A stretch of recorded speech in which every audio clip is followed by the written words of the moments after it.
if you don't know what's going on in Nigeria, your media sources suck. You are in a bubble.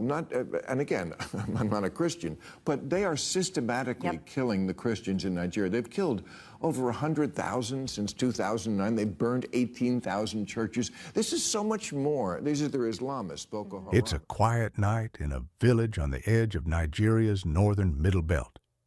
Families settle in for the evening. Suddenly, gunshots. Huts are set ablaze as armed men swarm the community.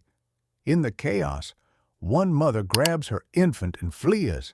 From a treetop hideout, she watches in horror as the attackers slaughter her 5 other children before her eyes. By dawn, the village lies in ashes, over 100 people dead. This is Yelawata, Benue State, June 2025. One massacre among many. Just 6 months earlier, during Christmas of 2024, dozens of Christian villagers were killed in similar raids. And a year before that, on Christmas 2023, coordinated attacks near the city of Jos left at least 140 Christians dead. Scenes like these have become devastatingly common. How did we get here? And is a Christian genocide really unfolding in Nigeria's north? Nigeria is Africa's most populous country, almost evenly split between Muslims and Christians. The Muslim-majority North and Christian-majority South meet in a volatile middle region. Tensions along this fault line aren't new.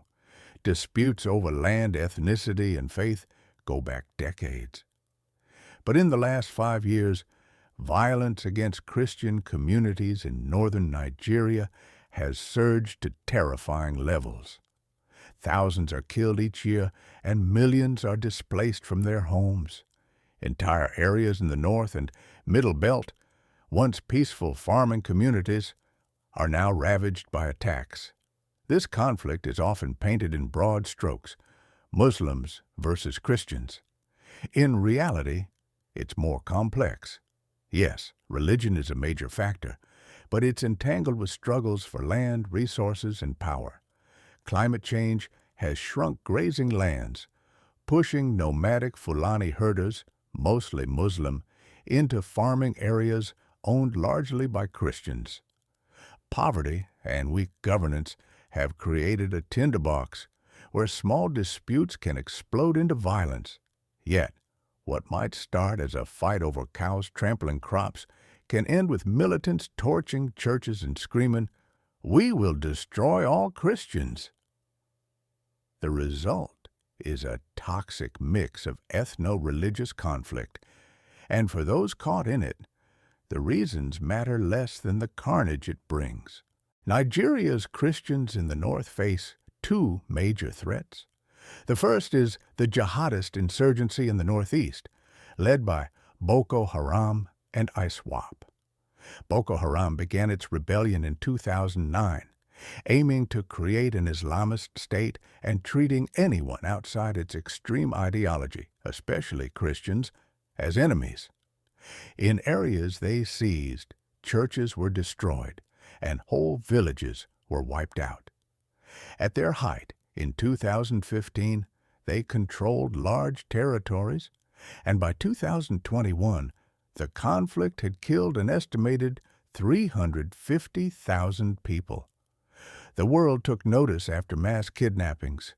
The 276 mostly Christian girls taken from Chibok in 2014 and the 110 girls abducted in Dapchi in 2018. One of them, Leah Sharibu, remains captive for refusing to abandon her Christian faith. Boko Haram and ISWAP have bombed churches, assassinated pastors, and declared Christians prime targets. U.S. estimates suggest Islamist groups have killed more than 50,000 Christians and destroyed over 18,000 churches since 2009. The second threat is a spreading wave of violence in the Northwest and Middle Belt, carried out by radicalized Fulani militias. Once herder-farmer clashes, these attacks have evolved into coordinated assaults on largely Christian farming communities. Armed Fulani groups raid villages at night, killing residents, burning homes and churches, and seizing land. In Plateau, southern Kaduna, Benue, and nearby states, they are blamed for over half of recent Christian deaths. Since 2023, nearly 10,000 people have been killed in Benue and Plateau alone. Entire communities have been uprooted. This sense of siege extends beyond the north. On June 5, 2022, attackers massacred more than 50 worshipers at St. Francis Xavier Catholic Church in Owo, far in the south. And in May 2022, a Christian student, Deborah Yakubu, was lynched in Sokoto over blasphemy accusations. Together, these jihadist and militia attacks have created a climate of fear in which many Christians feel they are fighting simply to survive. Many activists and NGOs argue that Nigeria is witnessing a Christian genocide. Groups like Genocide Watch claim more than 62,000 Christians have been killed since 2000 and warn the country is already in the extermination stage. Local chiefs and church leaders echo that language, pointing to militants who burn churches, raid Christian villages, and in some cases, openly vow to eradicate Christianity.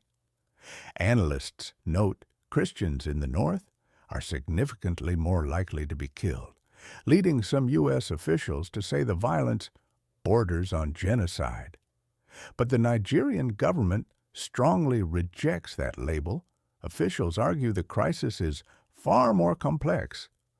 Boko Haram has also bombed mosques and massacred Muslim communities, and many attacks, especially by bandit gangs and herder militias, are driven by land disputes, criminality, and local power struggles, not a singular plot against Christians.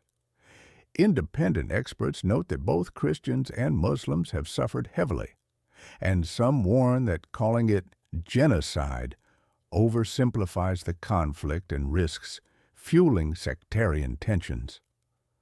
The reality sits somewhere in between. Certain extremist factions clearly target Christians, yet the violence is not exclusively one-directional, and there is no evidence of a state-sponsored effort to wipe out Christians.